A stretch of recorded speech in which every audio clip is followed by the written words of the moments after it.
Welcome back to my channel. ഇന്നാണ് അപ്പോൾ പറഞ്ഞ കല്യാണം ജൂൺ 21 ഞാനിപ്പോൾ ഏറ്റു. സമയം 4 മണിയാണ് ഗൈസ്. 4 o'clock. നമ്മളിപ്പോൾ റെഡി ആയാലാണ് 6 മണിക്ക് ഫോട്ടോ എടുത്തത്. ചേച്ചി വരുമ്പോൾ മേക്കപ്പ് ഉണ്ട്. ഞാൻ പോയി നോക്കട്ടെ. മേക്കപ്പ് ചെയ്യാനായിട്ട് നമ്മളൊരു ചേച്ചിയെ ഏൽപ്പിച്ചിരുന്നു. ഈ ചേച്ചി തന്നെയാണ് എൻ്റെ കല്യാണത്തിന് മേക്കപ്പ് ചെയ്തത്. അതുകൊണ്ട് നമുക്കറിയാം നല്ല വർക്കാണെന്ന്. അതുകൊണ്ട് തന്നെയാണ് ചേച്ചിനെ വിളിച്ചത്. അമ്മയ്ക്കും പൊന്നൂനും ആയിരുന്നു മേക്കപ്പ് പറഞ്ഞിട്ടിരുന്നത്. ചേച്ചി വന്ന വഴി അമ്മയുടെ മേലാണ് ആദ്യം താജ്മഹൽ പണിതത്. അതിൻ്റെ ഇടയിൽ കൂടെ ഞാനിവിടെ സ്വന്തമായി മേക്കപ്പ് ചെയ്യാൻ അവിടെ ഇവിടെ കിടന്ന് നടക്കുന്നുണ്ട്. പൊന്നു എൻ്റെ പുറത്തിരുന്ന് കമൻറ്റും അടിക്കുന്നുണ്ട്. ഇങ്ങനെ നടക്കുന്ന സുഹൃത്തുക്കളെ, അമ്മ മേക്കപ്പ് കഴിഞ്ഞങ്ങ് വന്നത്.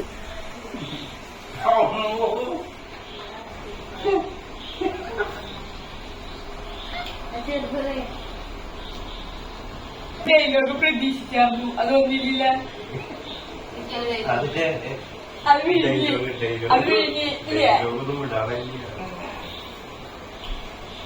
എല്ലാവരും റെഡി ആയി കഴിഞ്ഞപ്പോഴേക്കും പിന്നെ ദക്ഷിണ കൊടുക്കൽ ചടങ്ങൊക്കെ തുടങ്ങാൻ ഇങ്ങനെ വിളക്ക് കത്തിച്ചൊക്കെ തുടങ്ങി. നമ്മളെല്ലാവരും യൂണിഫോം ആയിരുന്നു കേട്ടോ. ഏകദേശം മറ്റേ ശ്രീകൃഷ്ണ ജയന്തി പോലെയായിരുന്നു. എല്ലാവരും ഡ്രസ് കോഡൊക്കെ ഉണ്ടായിരുന്നു. പിന്നെ ഗുരുവായൂരായതുകൊണ്ട് അധികം സെറ്റ് സാരി, സെറ്റ് മുണ്ട്, ധാവണി ആ ഒരു മോഡലായിരുന്നു എല്ലാവരും. പിന്നെ ദക്ഷിണ കൊടുക്കലായിരുന്നു. അതായത് നമ്മൾ മുതിർന്നവർക്ക്, നമ്മളെക്കാളും മൂത്ത എല്ലാവർക്കും ദക്ഷിണ കൊടുത്ത് അനുഗ്രഹം മേടിക്കുക. ഒരു നല്ല കാര്യം നടക്കാൻ പോലെ, അതാണ് അതിൻ്റെ ഒരു കൺസെപ്റ്റ്. പിന്നെ നമ്മൾ നേരെ വണ്ടി കയറി. അതാ സുഹൃത്തുക്കളെ, നമ്മൾ പോകുന്ന ഗുരുവായൂരിലോട്ട്. അപ്പം ഇന്നും കൂടി ഉള്ളു ചേട്ടാ ഈ ബാച്ചിലർ. ഇന്ന് ഉച്ചവരെ, അത് കഴിഞ്ഞാൽ കമ്മിറ്റഡായി. വണ്ടി കയറി അപ്പം തന്നെ ഞാൻ കിടന്നുറങ്ങി. എനിക്ക് നല്ല ഉറക്കം വരുന്നുണ്ടായിരുന്നു. നമ്മളങ്ങനെ ഗുരുവായൂർ എത്തി. ഞായറാഴ്ച ആയതുകൊണ്ട് തന്നെ നല്ല തിരക്കായിരുന്നു. ഭയങ്കര തിരക്കായിരുന്നു സത്യം പറഞ്ഞു കഴിഞ്ഞാൽ. ഞാൻ പൊതുവെ വലിയ തിരക്കുള്ളപ്പോൾ പോകാറില്ല. അതുകൊണ്ടാണ് തോന്നുന്നത് എനിക്ക് ഭയങ്കര തിരക്കായിട്ട് തോന്നി. പിന്നെ അവർ ബ്രൈഡിൻ്റെ ആൾക്കാരൊക്കെ വന്നു. അത് കഴിഞ്ഞ് നമ്മൾ നേരെ ആ മണ്ഡപത്തിലോട്ട് കയറി.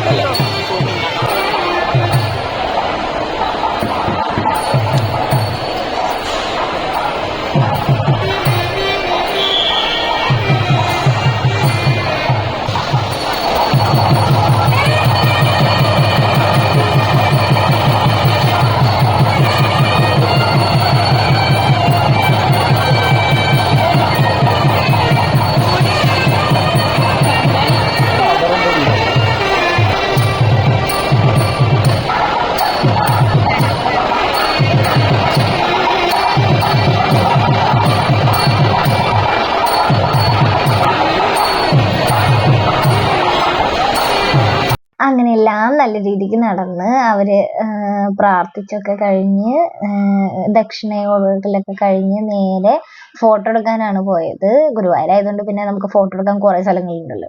അവർ ഫുൾ അവിടെ ഇവിടെയൊക്കെ പോയി ഫോട്ടോ എടുക്കുകയായിരുന്നു. നമ്മളതിൻ്റെ പിന്നിൽ വെറുതെ ചൊറിയും കുത്തി സൈഡിൽ നിന്ന്. പിന്നെ ഞങ്ങളുടെ സ്വന്തം കുറച്ച് ഫോട്ടോസൊക്കെ എടുത്ത്. അതിൻ്റെ ഇടയിൽ നല്ല മഴ പെയ്തു. അപ്പോൾ ചേട്ടായി സ്വന്തമായിട്ട് ഓടി വരുന്നു. ആ കുട്ടി പാവം. അത് പിന്നിൽ ഇങ്ങനെ പതുക്കെ നടന്നു വരുന്ന, കാരണം വഴിക്കണ ചെരുപ്പാണല്ലോ. പിന്നെ ഹാളിലായിരുന്നു ബാക്കി പരിപാടി. അത് കഴിഞ്ഞ് നമ്മൾ നേരെ ഹാളിലേക്ക് വന്നു. ഹാളിൽ ഇങ്ങനെ ചെക്കനെയും പെണ്ണിനെയും എന്താ പറയുക, ഇങ്ങനെ ആദരിക്കുക, അതായത് ഇങ്ങനെ താലൊക്കെ വെച്ച് കൊണ്ടുവരുന്ന ചടങ്ങുണ്ട്. അപ്പം അത് നമ്മൾ ചെയ്ത് കഴിഞ്ഞ് ഞങ്ങൾ നേരെ ഫുഡ് കഴിക്കായിരുന്നു. വിശന്നിട്ട് ഒരു രക്ഷയില്ലായിരുന്നു. രാവിലെ ഒന്നും കഴിക്കാണ്ട് പോയതല്ലേ. പിന്നെ നമ്മൾ കുറച്ച് നേരം അവിടെ ഇവിടെയൊക്കെ ഇരുന്ന് കഴിഞ്ഞപ്പോഴേക്കും ഇറങ്ങാനുള്ള സമയമായി. That emotional moment. എൻ്റെ കല്യാണത്തിന് സത്യത്തിൽ ഈ വീഡിയോ എടുക്കായിരുന്നത് എനിക്കിപ്പോൾ തോന്നുന്നു. കാരണം ഞാൻ ഭയങ്കര ചിൽ മോഡൽ, ട്രിപ്പ് പോണ മോഡലായിരുന്നു. ഇപ്പോൾ എൻ്റെ അനിയത്തി എന്നിട്ട് എന്നോട് ഒന്ന് കളിയാക്കുന്നു, ചേച്ചിക്ക് ഇങ്ങനത്തെ വല്ല ബോധം ഉണ്ടായിരുന്നു കരയണം എന്നൊക്കെ. സത്യത്തിൽ ഇല്ലായിരുന്നു. എനിക്ക് അങ്ങനെ പ്രത്യേകിച്ച് അങ്ങനത്തെ ബോധമൊന്നും ഇല്ലായിരുന്നു അന്ന്. അങ്ങനെ നമ്മൾ പോരുകയാണ് വീട്ടിലേക്ക്. നമ്മൾ എല്ലാവരും നല്ല ടയേർഡായതുകൊണ്ടും വീട്ടിലേക്ക് എത്താൻ അത്യാവശ്യം ടൈമുള്ളതുകൊണ്ടും കയറിയപ്പോൾ നമ്മൾ കിടന്നുറങ്ങി. കുറച്ച് കഴിഞ്ഞ് കഴിഞ്ഞിട്ട് നോക്കിയപ്പോഴാണ് ബാക്ക് സൈഡിൽ ഇജാതി ഉറക്കം കാണുന്നത്. അങ്ങനെ നമ്മൾ വീട്ടിലെത്തിയിട്ട് നമ്മൾ ഡ്രസ്സും ചേഞ്ച് ചെയ്തിട്ട് ജസ്റ്റ് ഒരു കേക്ക് കട്ടിങ്ങും കുറച്ച് ഫോട്ടോഷൂട്ട് പോലെയാണ് പ്ലാൻ ചെയ്തിരുന്നത്. അധികം ആൾക്കാരൊന്നുമില്ല, കുറച്ച് പേര്. അങ്ങനെ അവരുടെ ഡ്രസ്സൊക്കെ മാറ്റി സുന്ദരകുട്ടപ്പന്മാരായി വന്ന് നമ്മൾ എല്ലാവരും ഇങ്ങനെ ചെയ്ത് വീട്ടിൽ തന്നെയായിരുന്നു. ജസ്റ്റ് ഒരു കേക്ക് കട്ടിങ് ഒക്കെ ഉണ്ടായിരുന്നു. ഇത് കഴിഞ്ഞിട്ടുള്ളതാണ് കോമഡി. ശരിക്കും നമ്മൾ ബർത്ത്ഡേ പാർട്ടി പോലെയായിരുന്നു. ആ ചേട്ടൻ കൈയടിക്കാൻ പറയും, നമ്മൾ കൈയടിക്കും. ആ ഒരു മോഡലായിരുന്നു. പിന്നെ സ്കൂളിൽ നമ്മളെ നിർത്തി കേക്ക് തരുമല്ലോ, മറ്റേ ലൈനായിട്ട് നിൽക്കും കുട്ടികളെ, ഓരോരുത്തരായിട്ട് വന്ന് ലഡ്ഡു മേടിക്കും എന്നൊക്കെ പറയില്ലേ, ആ ഒരു മോഡാണ് നിങ്ങൾ ഈ കണ്ടുകൊണ്ടിരിക്കുന്നത്. ഓരോരുത്തർക്ക് കേക്ക് കിട്ടുന്നു, താഴെ ഇറങ്ങി പോവുക, ആ കേക്ക് കിട്ടുന്നവർ താഴോട്ട് പോയിക്കൊണ്ടിരിക്കുക. ഇതായിരുന്നു ആ സെറ്റപ്പ്. ഇത് ചേട്ടായിയുടെ ഫ്രണ്ട്സാണ്. ഞാൻ നോക്കിയപ്പോൾ അവർ ബബിള് വിട്ട് കളിക്കുന്നു. എന്നാൽ പിന്നെ ഞാൻ പോയി ഒരു വീഡിയോ എടുക്കാന്ന് വിചാരിച്ച് പോയപ്പോൾ അവർക്ക് നാണം. യൂട്യൂബിലിടും. മനസ്സിലായില്ലേ? അയാൾക്ക് ആവശ്യത്തായിരിക്കും ഇവിടെ ഒരു 8 പോളണ്ട് വിളിക്കുന്നത്.